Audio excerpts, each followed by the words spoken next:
नमो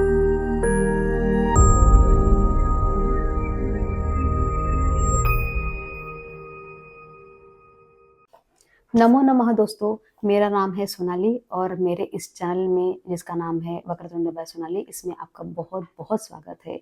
तो आज से हम लोग ये 12th ग्रेड की आह्लाद की स्टेट बोर्ड की सीरीज शुरू करने जा रहे हैं।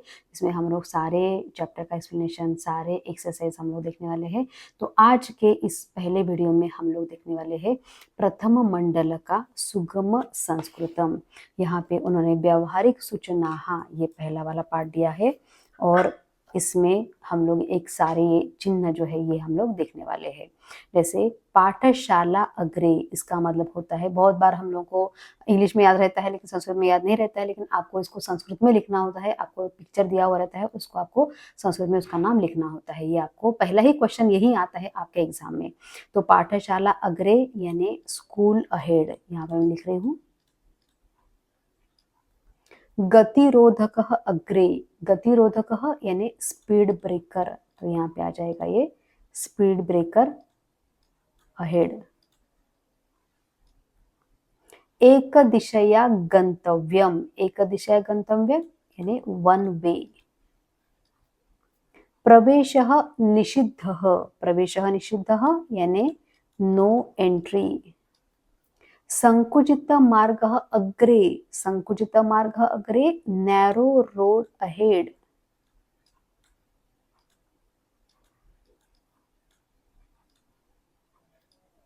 दक्षिण वलन निषेधः यानी राइट टर्न प्रोहिबिटेड।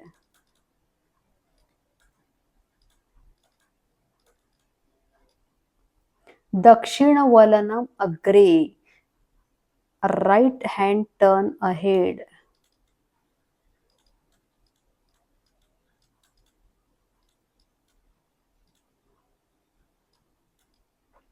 विरमत, विरमत यानी स्टॉप। तीव्र अवरोहः यानी स्टीप डिसेंट। उसके बाद है तीव्र आरोहः यानी स्टीप असेंट। पादचारी पारगमनम यानी पेडेस्ट्रियन क्रॉसिंग। चक्रासंद मार्गः, चक्रासंद मार्गः वे फॉर व्हीलचेयर। निवर्तन निषेधः यानी यू टर्न प्रोहिबिटेड। अवधानम दत्त यानी सावधानी बरतो, कॉशसली। और यान स्थापन निषेधः यानी नो पार्किंग। आगे है ऊर्जा संरक्षत यानी सेव एनर्जी, ऊर्जा संरक्षत। पादरक्षे निष्कासयत यानी कीप योर शूज आउटसाइड।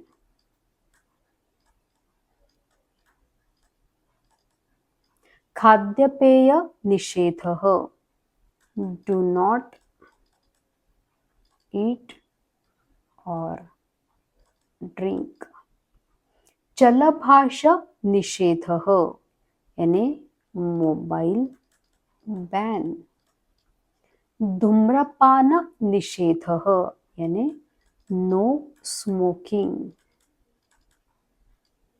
ध्वनिक्षेपक निषेधः यानी नो लाउडस्पीकर। निष्ठिवन निषेधः यानी डू नॉट स्पीट। अवकरम अवकर पात्रे क्षिपत यानी throw the waste in waste bin. आवल्याम तिष्ठत यानी स्टे इन क्यू। संकटम अत्याहितम यानी डेंजर। स्पर्शः निषेधः यानी डू नॉट टच। स्पर्शः निषिद्धः। नूदत यानी पुश। आकर्षत यानी पुल। आपत्कालीन मार्गः यानी इमरजेंसी एग्जिट। और जलम संरक्षत यानी सेव वाटर। सेकंड है व्यावहारिक शब्द स्तबकः।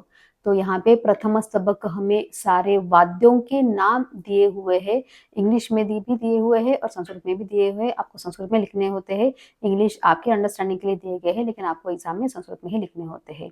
जैसे प्रथम स्तबक में वाद्य सारे किंकणी, वीणा, शततंत्री, वेणु, संवादिनी, ये सारे दिए हुए हैं। द्वितीय स्तबक हमें नाट्यम यानी नाट्य के क्या क्या प्रकार होते हैं, उसको क्या क्या कहते हैं संस्कृत में, ये सारे प्रकार दिए हुए हैं। तो संस्कृत में आपको लिखना होता है, आपको इंग्लिश में सिर्फ आपके अंडरस्टैंडिंग के लिए दिया गया है। उसके बाद है तृतीय स्तबक क्रीड़ा यानी सारे खेल कौन कौन से होते हैं, उसको हम लोग संस्कृत में क्या बोलते हैं, ये सारे दिए हुए हैं तृतीय स्तबक में। क्रीड़ा चतुरंग यानी चेस, मोक्षपटः यानी स्नेक्स एंड लैडर, और उसके बाद कंदुक क्रीड़ा यानी प्लेइंग विद बॉल। ये सारी क्रीड़ाएं यहाँ पे यानी सारे खेल जिनको हम लोग संस्कृत में क्या बोलते हैं, वो सारी चीजें दी हुई है। उसके बाद है चतुर्थः स्तबकः में शिक्षणम। तो शिक्षणम में हम लोगों को कौन सी पदवी को हम लोग क्या क्या बोलते हैं, और जो भी उससे रिलेटेड शिक्षण से रिलेटेड जो भी ये सारे होते हैं, जैसे अधिष्ठाता यानी डीन, स्नातक पदवी यानी डिग्री ऑफ ग्रेजुएशन, तो इनको हम लोग संस्कृत में क्या कहते हैं, ये सारी चीजें दी गई है चतुर्थ स्तबक में।